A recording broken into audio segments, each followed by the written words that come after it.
guys, and welcome back to History 125. Today we're going to be comparing the Italian Renaissance to the Northern Renaissance. I'm going to give you guys a little bit of context.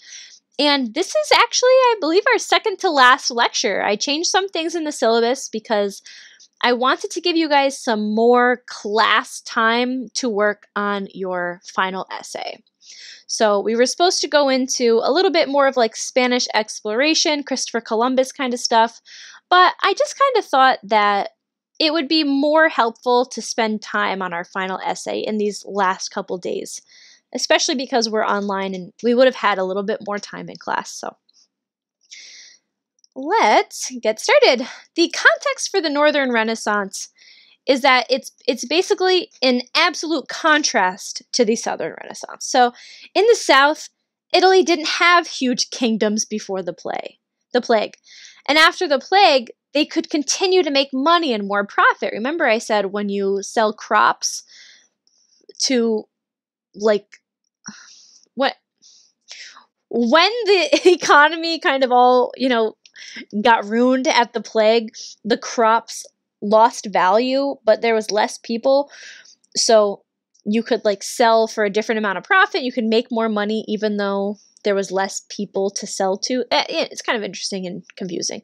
But in the South, they celebrated art and power and individuality, and they just had this like, it was fun. It was festive. Whereas in the North, they are devastated by the plague. The plague destroyed the feudal system. And then war after destroys the post-war, the post-plague economy.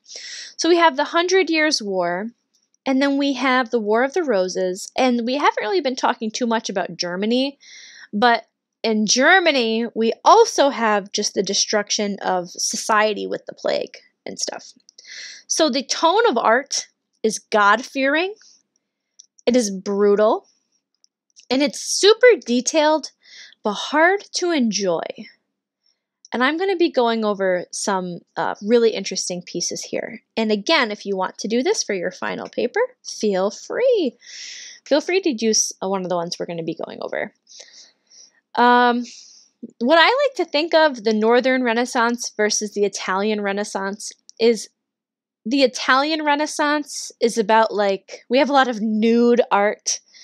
People are nude, but it's like really pretty, more colors, whereas in the North, it's like you are naked. Like it's just gross. I'm going to go over some of the gross art here.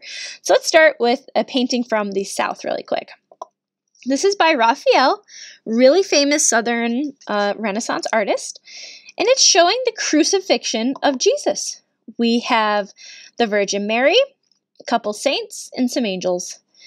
Jesus is on the cross, he's dying, he's dead, but I think aesthetically this is actually pretty, right? Jesus looks like well colored. There's these interesting angels. Like even just look at the shape of the angels, like hands and feet. Like they just look kind of nice and flowy, and there's flowing ribbons and there's water in the background. It's nice.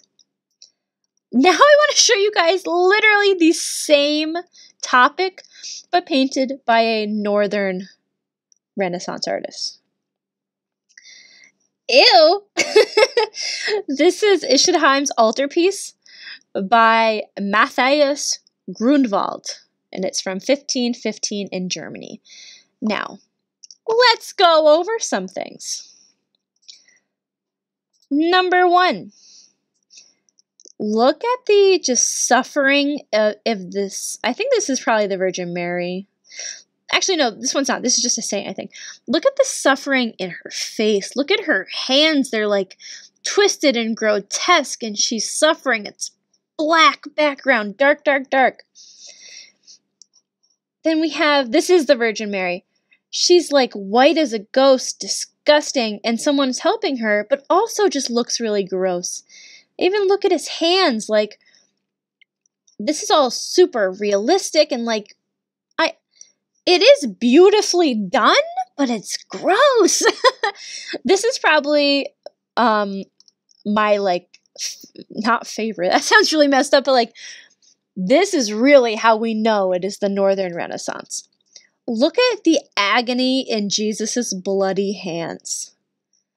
Look at the disgustingness of Jesus's bloody feet. There's nailed in, there's blood dripping, his nails are just, it's so gross.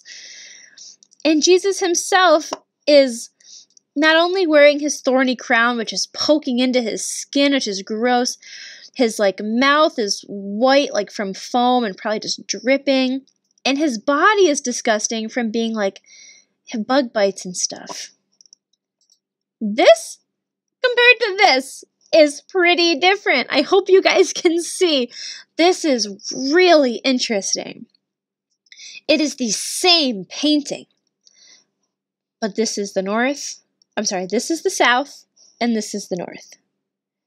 This is the difference between a booming economy after the plague and devastated, disgusting life after the plague. This is what it's like when you're in a city owned by a rich banker family, the Medicis. This is what it's like when everyone is suffering and people are dying everywhere. This is the divide that we have during the Renaissance.